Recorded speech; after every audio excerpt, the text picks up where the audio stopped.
You keep waking up every morning wondering why your life feels stuck, why nothing changes, why you keep repeating the same patterns even though you swear you're trying. And the truth you don't want to hear is this: you're not lacking motivation. You're trapped in a mindset that's quietly destroying you. I've seen what that mindset does in the real world. Out in the teams, on deployment, men didn't just fail because they were weak. They failed because they waited. They hesitated. They believed life owed them something. And that belief, that tiny crack in their thinking, could get them killed. In the civilian world, it won't kill you physically, but it will kill your potential, your confidence, and everything you say you want. That's why I'm going to give you a solution today that only someone who's lived through real consequences understands. It's uncomfortable, it's counterintuitive, and most people will never do it.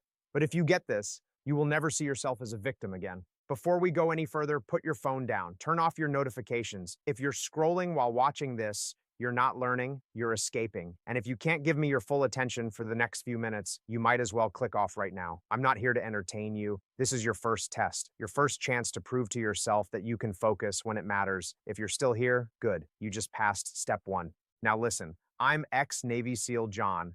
I spent over a decade in environments where excuses didn't exist and hesitation had consequences. When I tell you something works, it's because it kept me and my teammates alive. In the teams, we had a principle called mission readiness, the idea that you prepare so relentlessly that when the chaos hits, you don't freeze, you respond. And that's exactly what most people are missing in their lives. They think they have a motivation problem, but really they have a readiness problem. They wait for the perfect moment, they wait for someone to save them, they wait for permission. And that waiting is the cage they built around themselves. I'm not going to give you self-help fluff. I'm going to give you a process forged under pressure. If you follow this for 7 days, you will feel a shift mentally, emotionally, physically. You will realize you have far more control than you've ever believed. Here's how this mission is going to unfold. The strategy has 3 steps: simple, direct, and built exactly like a field protocol. First, we're going to break the victim mindset so you can see how it's been running your life without your permission. Second, I'm going to walk you through the exact moment on deployment when everything changed for me, the moment I realized no one was coming to save me. And third, I'll give you the SEAL-tested framework to take immediate control of your decisions, your energy, and your direction. These aren't theories, these are tactics. Before we dive in, I want you to engage with this mission. Drop a comment with the words, "I'm in." That's your commitment. That's your contract with yourself. Once you do that, we move forward. Now lock in, stay sharp, we're going deeper. Most people don't even realize they're living as victims. They think a victim mindset is something loud, dramatic, obvious. They imagine someone crying, whining, collapsing under pressure, but that's not how it works. Victimhood is subtle, quiet. It hides underneath sentences like, "I'll start tomorrow, it's just who I am," or "I can't help it." It's in the way you hesitate, the way you wait for motivation, the way you tell yourself the same tired stories about your past, stories that you've repeated so often, they've become your identity. You don't say them out loud, but they control you all the same. I've watched thousands of people sabotage themselves in the same exact way. They're not lazy, they're not stupid, they're not broken. They're trapped in an invisible loop of excuses that feel true because they've practiced them for years. You blame circumstances without even noticing. Your job, your parents, your childhood, your partner, the economy, your schedule. Anything that removes responsibility from your hands feels comforting, so you cling to it and you don't even realize the price you're paying. Let me tell you exactly what's happening. When you give your power away, even in small, casual ways, your brain rewires itself to expect less from you. It rewards short-term comfort over long-term progress. That's why you grab your phone the second you feel bored. That's why you take the easy option even when you know it's not good for you. Your mind is addicted to the soft path, the path with no friction, no resistance, no accountability. But here's the truth. Comfort is the sneakiest form of self-destruction. It slowly kills your discipline, your ambition, your resilience. And the worst part, you think you're choosing it. You think you're in control. You're not. You're reacting. I saw this mindset destroy people long before I ever saw it in civilians. In the SEAL teams, we had guys who were strong, smart, fast, but mentally soft. They carried childhood wounds like armor. They hid behind excuses like, "No one taught me that," "I've never been good at this," or "I'm doing my best." That phrase, "I'm doing my best," is the biggest lie people tell themselves when they want to avoid the truth. They're scared, scared of failing, scared of succeeding, scared of being exposed. Fear makes you shrink your life until it's small enough to feel safe. And then there's emotional fragility. You let your feelings decide your actions. You only work when you feel like it. You quit the moment something feels uncomfortable. You let a single bad day turn into a bad week. You let one mistake convince you to stop trying altogether. Your emotions become your commander, and trust me, they're terrible leaders. Feelings don't care about your future. They care about right now, about safety, about comfort, about avoiding anything that threatens the old version of you. Suspense builds in my mind when I think about how close this mindset came to ending me. There was a moment, one I'll talk about soon, when I was deep in it myself. I didn't call it victimhood back then. I called it stress, bad timing, unfair conditions. I blamed everything except the one person who could change it, me. And out there, with real consequences, that mindset is lethal. It almost cost me my life. It taught me a truth I want you to understand long before you hit your breaking point. The victim mindset doesn't show up when things are easy. It shows up when pressure hits, when chaos erupts, when fear whispers that you're not enough. And if you listen, even for a second, you hand over your power. You're not stuck because you lack potential. You're stuck because you're holding on to a mindset that was never meant to protect you, only to keep you small. And if you're willing to see it clearly, to call it out, to stop feeding it, then the next chapter becomes possible. The moment everything can snap into place. The moment you realize that no one is coming to save you. And that's exactly why you can save yourself. The moment everything shifted for me didn't happen in a classroom or during some motivational breakthrough. It happened in the dirt, in the dark, in a place where the air smelled like dust and metal, and the only light came from muzzle flashes cutting through the night. When people talk about turning points, they imagine quiet realizations or calm moments of reflection. Mine came while I was pinned down behind a crumbling wall with rounds cracking inches from my face. There was no time to think, no time to breathe, no room for excuses, just chaos and me inside it. We were deep inside a compound during a nighttime raid, and everything that could go wrong did. The intel was off, the head count was wrong, and the element that was supposed to provide support from the south never made it to position. Suddenly, we were exposed, outnumbered, and the only exit route collapsed when the fight erupted earlier than planned. I remember the moment everything slowed down. Explosions in the distance, radio chatter turning shaky, and the sickening realization that we were cut off. I ducked behind that wall, feeling the shockwave of each impact, and for a split second, just one, I felt something I hadn't felt in years. I felt helpless. I want you to understand that feeling because most people live their entire lives inside that split second. They wait for someone to show up. They wait for conditions to change. They wait for help. And for that moment, with the dust thick in my lungs and the sound of gunfire ripping through the courtyard, I waited too. I kept expecting to hear over the radio, "Support is coming, hold tight." But it never came. The radio stayed quiet, the world stayed loud, and the truth hit me harder than any explosion. No one is coming to save you. It wasn't some heroic epiphany, it was a punch right in the chest. A cold, sharp clarity that cut through every excuse I'd ever told myself. I realized that if I waited one more second, if I hesitated, if I let fear make a single decision, I wasn't making it out of there. That was the moment the victim mindset died inside me. Not because I was brave, not because I was strong, but because there was no other option left. From that point on, everything became simple. Not easy, simple. I scanned the environment, not with panic, but with purpose. I looked for angles, shadows, distractions, timing. I didn't need a perfect plan. I needed a single micro decision that moved me forward, then another, then another. When you're under fire, you don't think 10 steps ahead. You think one breath ahead, one motion ahead. That's ownership, not some abstract concept, not some motivational phrase. Ownership in its rawest form, the refusal to let external circumstances dictate your fate. I moved low, fast, shifting to a new piece of cover, then another. Bullets followed, but hesitation didn't. I coordinated with the two guys near me, using hand signals because comms were fried. We created our own escape route inch by inch, decision by decision, clearing corners with precision we didn't even know we had left in us. Not because the situation got easier, but because we stopped waiting for it to. When we finally made it out of that compound and reached the extraction point, I didn't feel relieved. I felt changed. Something had snapped permanently. I saw how close I'd come to freezing, how close I'd come to handing over my life to circumstance, and I realized civilians do this every day. Not under fire, but in their jobs, relationships, habits, excuses. They freeze, they wait, they hope, and all the while life keeps moving. That night and taught me this: clarity isn't a gift, it's a responsibility. Ownership isn't about confidence, it's about refusing to outsource your fate. And micro decisions, the small, unglamorous ones you think don't matter, are the ones that define everything when the pressure hits. I walked away from that mission with a new identity, not because I earned it, but because I chose it. And from that moment on, I never waited to be saved again. When I talk about taking control of your life, I'm not talking about motivation or hype. I'm talking about a blueprint that was carved into me under pressure when hesitation meant death and excuses didn't exist. These principles aren't theories. They were tested in mud, sand, cold water, and combat. And the reason they work so well in civilian life is simple. Your mind doesn't know the difference between a dangerous mission and a stressful day at work. It reacts the same way: panic, avoidance, excuses, unless you train it to do something better. That's what this blueprint is for. The first pillar is radical ownership. People throw that word around like it's a slogan, but most never practice it. Ownership means if something touches your life, it's your responsibility. Not your fault every time, but your responsibility. In the teams, if equipment failed, even if I didn't pack it, I owned it. If a plan started to go sideways, even if someone else made the mistake, I owned my next move.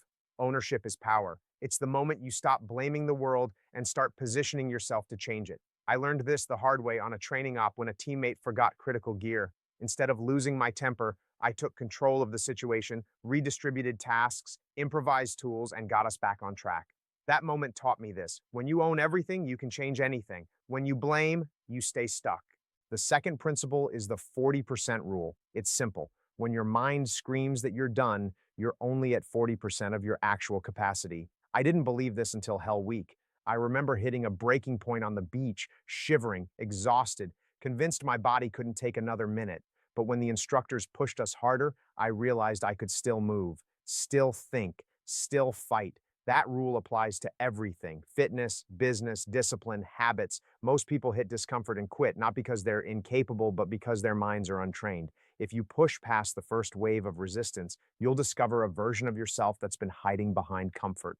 Then there's micro discipline. People think discipline is waking up at 4 a.m. or grinding nonstop. That's not discipline. That's burnout with a marketing label. Real discipline lives in small decisions. It's choosing the hard thing for 2 minutes. It's finishing the last rep.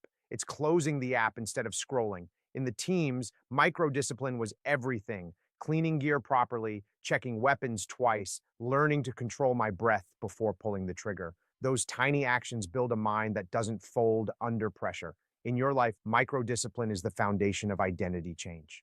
Planning under pressure is the next piece. Everyone can plan when life is calm, but when things fall apart, most people freeze. In combat, our plans rarely survived first contact with reality, but we always had contingencies. We always had mental models for chaos. Planning under pressure doesn't mean perfect strategy. It means flexible clarity. When things went sideways on missions, we didn't panic. We adapted. We broke the situation down, assessed what we controlled, and executed the next phase fast. In your life, this looks like deciding on weekly targets, preparing for obstacles, and adapting when things shift instead of collapsing. That brings me to the next best action method. This saved me more than once. When chaos hits, you don't need the right decision. You just need the next one. One action that moves you forward. One step that prevents freezing. During an op, when our route was compromised, we didn't know how we'd get out, but we knew the next best action was to move to a safer position and reassess. That single move created space, clarity, and momentum. Most people try to fix their entire life in one leap. You don't need that. You need one controlled, intentional move, then the next. Finally, emotional detachment from chaos. This doesn't mean becoming numb. It means not letting your feelings run the show. In the middle of a firefight, fear doesn't disappear. You just stop treating it like truth. Your emotions can scream, but you act based on training and clarity, not panic. In your life, emotional detachment means not quitting just because you feel tired, not reacting impulsively when someone triggers you, and not letting temporary emotions destroy permanent goals. When you create distance between feeling and action, you become unstoppable. This blueprint isn't about becoming a superhero. It's about reclaiming the power you quietly give away every day. If you apply even one of these principles today, not tomorrow, not next week, you will feel the shift I felt on those missions. Control isn't something you wait for. It's something you take. Your old identity isn't something you outgrow. It's something you have to break deliberately, repeatedly, and often painfully. Most people don't understand this. They think change is about adding new habits, reading new books, getting inspired. But you can stack 1,000 good intentions on top of a weak identity and still collapse under pressure. I've watched it happen to teammates, to civilians, and at times almost to myself. Identity is the foundation. If it's built on excuses, fear, and emotional reactions, everything else you try to build will fall apart the second life gets difficult. So before you rebuild, you've got to be willing to destroy what's holding you back. Breaking patterns always starts with awareness, and awareness doesn't feel good. It's not supposed to. When you look at yourself honestly, you see the things you've been hiding behind, the lies you've told yourself, the stories you've repeated so many times that you treat them like facts. I've always been like this. That's just my personality. I don't have time. I can't because of my past. I've heard all of them. I've said some of them, and every single one is a smokescreen your old identity uses to stay alive. If you want to destroy it, you start by calling it what it is: fiction dressed as truth. In the teams, I saw what happens when people cling to an outdated version of themselves. There was a guy in BUD/S, strong, fast, built like a tank. On paper, he should have crushed the program, but he carried this quiet belief that he wasn't mentally tough. He masked it with bravado, jokes, and excuses. Every time something got hard, he'd say, "I'm more of a physical guy," as if that explained away his lack of resilience. That identity ate him alive. When the cold hit, when the instructors pushed deeper, when the suffering turned psychological, his old story became a trap. He quit exactly how he lived, believing the lie he'd built his identity on. Civilians fall into the same traps, just without surf torture or logs on their shoulders. They get stuck in loops, stuck in bad jobs, bad relationships, bad habits, because their identity anchors them to who they used to be. They don't sabotage themselves because they hate progress. They sabotage themselves because progress threatens the comfort of familiarity. Your old identity will fight to survive. It will whisper, "Stay the same. It's safer here." And if you listen, nothing in your life will change. Not your discipline, not your confidence, not your results. Rewiring self talk is where the battle begins. Don't wait for positive emotions. You act first. The emotion comes later. When you speak to yourself like a victim, you become one. When you speak to yourself like someone capable, even before you believe it, you start disrupting the old wiring. During deployments, I had to talk myself through moments that would break most people, not with inspiration, but with commands. Move, breathe, focus. Self talk wasn't motivation, it was survival. And in your life, it's the same. Your words are instructions. If you keep telling yourself you can't, you won't. If you tell yourself to move, you will. Eliminating excuses is the next strike against your old identity. Excuses are emotional armor. They protect you from discomfort at the cost of your potential. Every time you justify inaction, you reinforce the weakest version of yourself. I knew teammates who justified being out of shape, saying they were built for strength, not cardio. It wasn't true. They just didn't want to feel the pain of running. I've met civilians who justify staying stuck, saying, "I don't have support," when what they really mean is, "I don't want to start alone." Excuses feel safe, but they steal your future. Action, not emotion, is what rebuilds identity. Real change happens when you act differently than you feel, when you show up tired, when you choose discomfort, when you follow through, when your old identity screams for the easy way out. Every time you take action that contradicts your past, you crack the shell of who you used to be. You create a new internal reference point. I can do hard things. I can trust myself. I'm not who I was. And if you want the truth, brutal and honest, there's a warning you need to hear. I've seen what happens to people who don't change. In the teams, they got people hurt. In civilian life, they carry regret like a weight they can't put down. They get older, not better. They shrink their world because their identity won't let them grow. And deep down, they know they wasted potential they'll never get back. You don't have to end up like that. You destroy your old identity by refusing to live one more day as the person who created your problems. You rebuild by choosing actions that align with your potential instead of your fears. This isn't a mindset trick, it's a transformation earned one decision at a time. And if you're willing to do that work, the person you become will be unrecognizable compared to who you were. When I think back to that quiet morning from the beginning of this story, the still air, the faint glow on the horizon, the moment before everything went wrong, I see it differently now. Back then, I didn't understand what that moment was preparing me for. I didn't understand the weight of responsibility or the truth I was about to learn. Now, when I replay it, I see it clearly. That calm wasn't peace. It was a warning, a reminder that life doesn't announce the moments that will define you. It doesn't check if you're ready. It doesn't wait for your confidence to catch up. It just hits. And when it hits, you either rise or you fold. That morning taught me something I didn't want to accept but needed to learn. Nobody is coming to save you. Not in the teams, not in civilian life, not anywhere. People can support you. Yes, they can guide you, teach you, challenge you, but the responsibility, the real responsibility, belongs to you alone. When I was pinned down behind that wall, no one was coming. When my mind was trying to pull me back into old patterns, no one could pull me out. When I faced the truth about the excuses I'd been carrying, I was the only one who could burn them down. Responsibility isn't a burden, it's freedom. Because the moment you realize it's all on you, you also realize that you are the one with the power to change everything. So consider this your mission brief, not a pep talk, not a suggestion, your orders. From this moment on, your life is your responsibility. Every choice, every reaction, every pattern you continue or break, your discipline is yours, your excuses are yours, your results are yours. No one is forcing you to stay stuck. No one is holding you back. If you want a better life, you will build it with your own hands, one decision at a time. If you fail, you will get up because you choose to, not because someone cheers you on. If you succeed, you will know it wasn't luck, it wasn't talent, it wasn't timing, it was you doing the work when no one was watching. In the teams, before stepping off on a mission, we got a brief. It was simple. Here's the objective, here's the plan, here's what you're responsible for. No complaining, no negotiating, just execution. Your mission brief for your own life is even simpler. Take ownership of everything you touch. When things go wrong, respond with action, not emotion. When fear shows up, don't retreat, move anyway. When excuses appear, call them out and keep going. When you want to quit, remember the truth. That's just your 40% talking. You've got more in you than you know. And here's the part most people miss. Responsibility isn't a one-time decision. It's a daily recommitment, a moment-to-moment choice. The person you were 5 minutes ago doesn't control you. The person you choose to be right now does. Your life doesn't change when you understand this. It changes when you start living like it. So I'm going to leave you with this one question that only you can answer, and your answer will determine everything that happens next. If no one is coming to save you, if it truly is all on you, what's the very next action you're taking the moment this video ends? Not tomorrow, not later, now, because if you can't answer that, you're still waiting, and life doesn't wait. If you're ready, then let's move. There's a next mission I need to prepare you for, and trust me, you don't want to miss what comes next.